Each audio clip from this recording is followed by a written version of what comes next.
qu'est-ce qui coince finalement? On parle là quand même d'un secteur qui pourrait faire bénéficier 173 milliards de francs CFA au budget de l'État du Cameroun, c'est-à-dire qu'au lieu d'importer, on peut transformer simplement nos déchets. 6 millions de tonnes chaque année au Cameroun.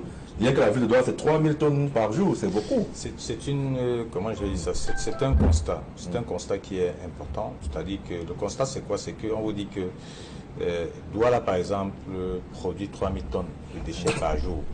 Et que le Cameroun, c'est-à-dire que génère pratiquement 6 millions de tonnes, 6 millions de tonnes de déchets, vous voyez, chaque année. Et qu'à contrario, on vous sort des stats pour dire qu'entre 2001 et 2023, le Cameroun a importé pratiquement 173 milliards de francs CFA d'engrais pour acheter les engrais. La corrélation, c'est quoi? C'est que on peut transformer les déchets d'ordures en engrais. C'est-à-dire que pour éviter d'aller importer. C'est-à-dire que ça veut dire que nous avons la matière mais nous refusons de réfléchir, de mettre des instruments en place pour éviter d'aller importer ce que nous avons et ce que nous pouvons transformer sur place. Les gens disent chaque fois, font la réflexion, qu'est-ce qu'on va, là où on va mettre les ordures, les décharges sont en n'en plus fini, pleines. Chaque fois on crée on fait des extensions, des décharges, alors que ces ordures-là, nous pouvons la transformer. Et il risque de parler d'ingéniosité de nos gouvernants et même de nos maires. Et j'ai envie ici, heureusement, je ne sais pas si je dois dire malheureusement, mais fièrement et heureusement, de faire un clin d'œil au projet de la mairie d'un Consamba Premier. Est-ce que vous me suivez? C'est-à-dire que qui allait décrocher un financement de plus de 2 milliards de francs CFA pour la transformation, je dis en Consamba. Moi, j'attendrais ça, par exemple, ici à Douala, qui produit plus de déchets. Mais le maire Adjouma a décroché un financement de plus de 2 milliards pour la transformation des ordures. C'est-à-dire qu'on a trouvé un site et des investisseurs viendront mettre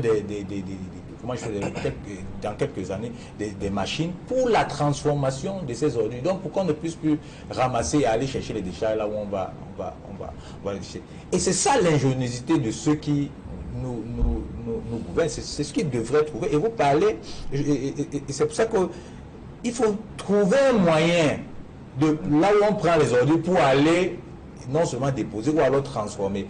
Et on vous dit que quand vous menez des études, on vous dit que dans des ordures là, vous avez de l'électricité, vous avez des engrais, vous avez plein de choses. Vous avez plein de choses. Donc nos gouvernants.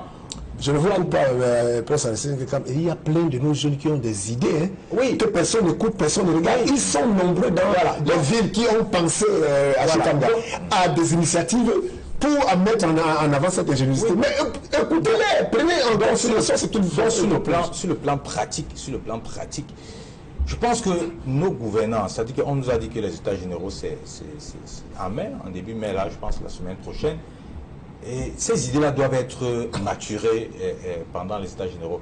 L'autre chose qu'il faut noter, et on en parle dans la gestion quotidienne des poubelles, c'est que ça relève de la compétence même de nos collectivités territoriales décentralisées, notamment au sommet par les mairies de ville, c'est-à-dire que les communautés urbaines. Maintenant, est-ce qu'elles ont des ressources suffisantes pour gérer ça? Et c'est le hic chaque année. Vous verrez à Douala, on vous dira que Isaac, ce n'est pas centralisé, ces paiements ne sont pas centralisés. Il est vrai qu'il y a le ministère du Développement et de l'Industrie, le ministère du Développement urbain et de l'Habitat, qui est la tutelle technique de cette affaire.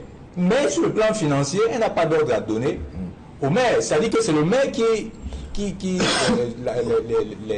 les conseillers ou les grands conseillers ont voté un budget, ont organisé la gestion de leur ville, ont structuré leurs priorités et gèrent en fonction de leurs priorités. Et maintenant, il se trouve que depuis, comme je disais chaque année, les maires disent non, nous n'avons pas suffisamment de ressources. Alors, l'administration centrale ne nous a pas affecté suffisamment de ressources pour gérer ces cas. Tu vois, c'est ce problème crucial. Aujourd'hui, les gens sont allés même dans la segmentation. À un moment, les gens ont cru que non, c'était Isaac qui en demandait un peu trop. On l'a divisé, sectionné en plusieurs marchés. Est-ce que le problème est résolu?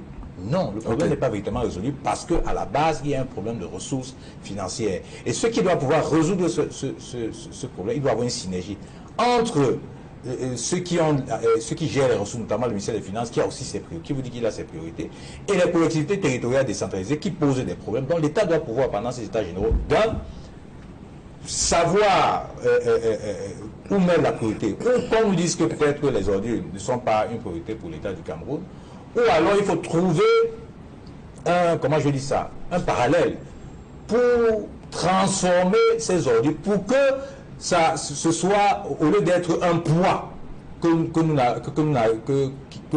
perdons chaque jour à porter, mais que ce soit plutôt une solution. La solution, par exemple, c'est quoi? C'est que c'est la transformation, mettre des mécanismes et des instruments en place pour transformer ces ordures, pour que les ordures deviennent plutôt une richesse. Et je pense que c'était pendant la dernière réunion avec le Mindu à Yaoundé, c'était l'un des thèmes que Mme Koutès a développé. Et je dis encore, il faut imiter l'exemple de la commune de Constant. D'accord.